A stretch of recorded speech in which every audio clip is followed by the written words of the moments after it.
Les mariages d'enfants et les mariages forcés, on entend parler par mariage d'enfants. Il faut dire qu'avant, nous, on parlait de mariage forcé et mariage précoce.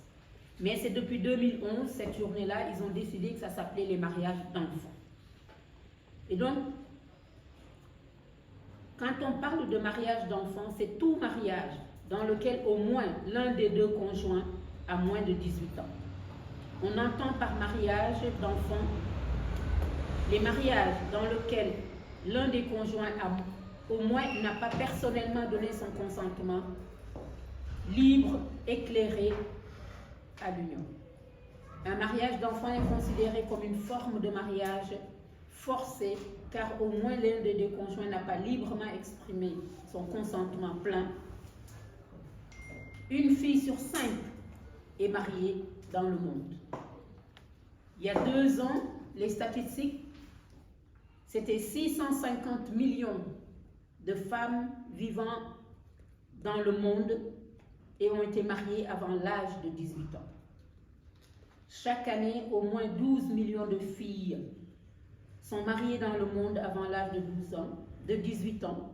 Cela représente 28 filles par minute.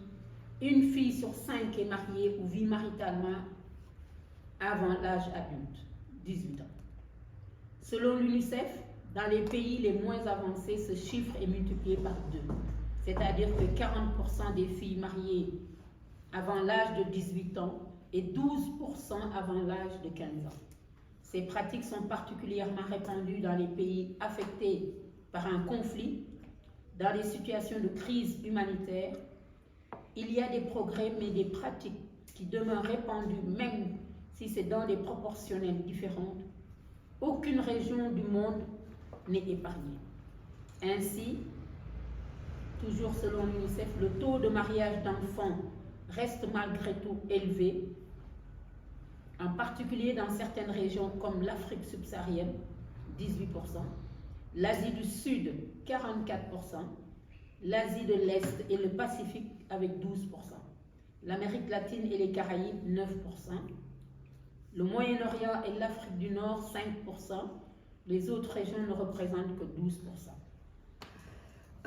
Puis il est revenu ici en Belgique, il s'est disputé avec son frère, il dit donne-moi le divorce de ma fille. Bon voilà, je t'ai divorcé sans être mariée.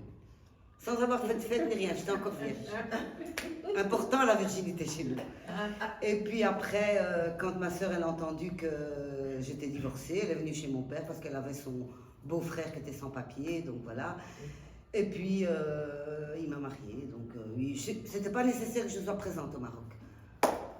Mon papa il a fait une procuration, mon mari avec cette procuration il est parti, il s'est marié, il est revenu, j'étais mariée. Voilà, donc, et puis ça a duré, je pense, avant qu'il y ait vraiment la fête pour dire je quitte la maison. Je crois que ça a duré 2 ans de révolte et ça n'a servi à rien. Jusqu'au jour où j'ai dit, bon voilà, je veux bien me marier si tu me laisses terminer mes études. Il m'a dit ok. Il a été correct, j'ai terminé, j'ai fait un petit graduat. Très bien pour moi. Donc après j'ai cherché du travail, mais le pauvre, ce qu'il ne savait pas, c'est que le travail c'est l'indépendance. Donc je me suis retrouvée à travailler. Je vivais dans ma communauté, je me suis retrouvée à travailler avec des Belges, il faut le dire comme ça. Et puis j'ai goûté de plus en plus à l'indépendance, j'ai mis mes enfants dans une bonne école.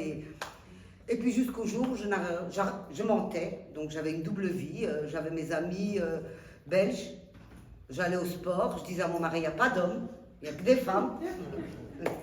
Et puis je revenais à la maison, je faisais semblant de faire un ramadan, enfin bon, c'était toute une...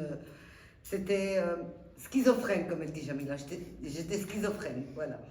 Jusqu'au jour où mes enfants ont grandi, où j'ai décidé que je ne mentirais plus. Voilà, je ne voulais plus de cette vie, et donc j'ai tout claqué. Et puis ça a été le grand tollé dans la famille, j'ai quitté pendant 10 ans, j'ai plus de contact, et puis quand mon papa est tombé malade, bon, voilà. Au jour d'aujourd'hui, je suis très contente de témoigner parce que tout ça est derrière moi, donc j'ai 58 ans, j'ai résumé ma vie en quelques minutes.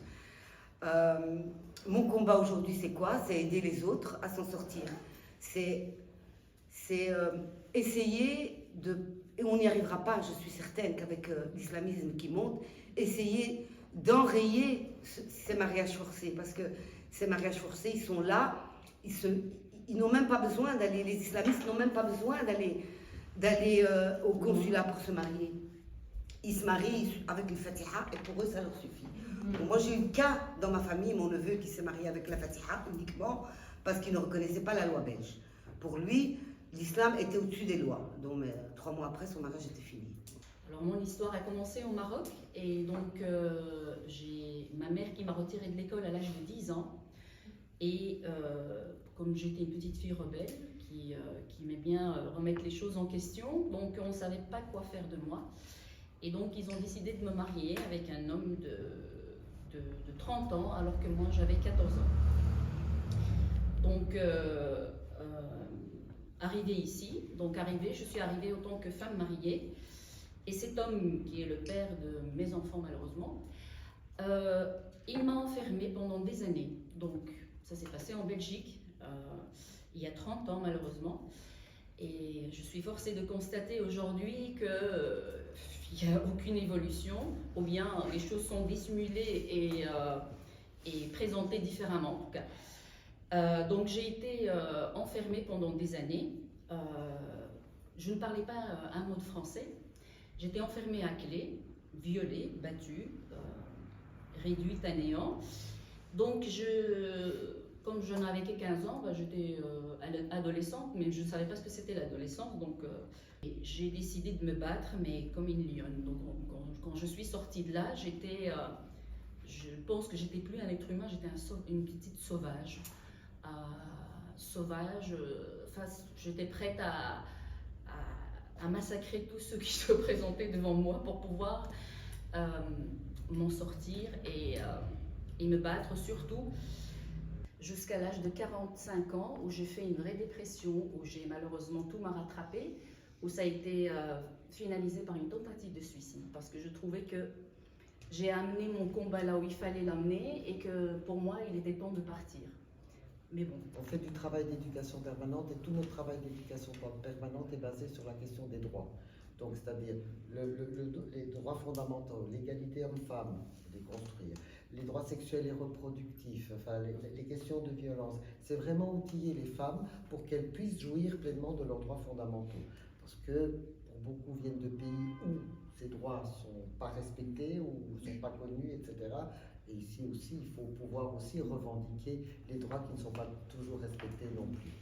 Donc, voilà, et on fait énormément de travail de plaidoyer. Donc, personnellement, je me suis beaucoup impliqué, on a fait une coalition au niveau national pour travailler sur la Convention d'Istanbul. En fait, c'est un texte international pour prévenir et lutter contre la violence à l'égard des femmes, où il y a tout un chapitre qui concerne les femmes migrantes. Et on a travaillé énormément dessus, c'est la Voix des femmes qui a lancé une petite organisation, mais on a réussi à faire une coalition de plus de 60 organisations autour de nous au niveau national, ce qui est déjà un exploit en Belgique, de voir une coalition nationale pour faire avancer le travail de lutte contre les violences ici en Belgique, tout type de violence, mais aussi la question des mariages forcés. Alors moi je suis ici à titre représentant le réseau Mariage et Migration. Nous sommes une des associations fondatrices du réseau Mariage et Migration. Évidemment, comme organisation qui reçoit des femmes migrantes, on connaissait la question des mariages forcés et on en avait. Il se fait que d'autres associations, des plannings et autres, rencontraient des mêmes, mais pas que des mariages forcés. Ça s'appelle Réseau Mariage et Migration parce que c'était au départ avoir une réflexion des mariages en contexte de migration. Parce qu'effectivement, ça amène toute une série de problématiques qui n'étaient pas bien connues ici en Belgique. Je peux parler des mariages forcés, mais il y avait les mariages gris, il y avait les mariages blancs, il y a toute une série de mariages, mariage arrangé, enfin, soit qui interpellaient et on voulait un petit peu échanger nos pratiques et travailler ensemble sur ces questions-là.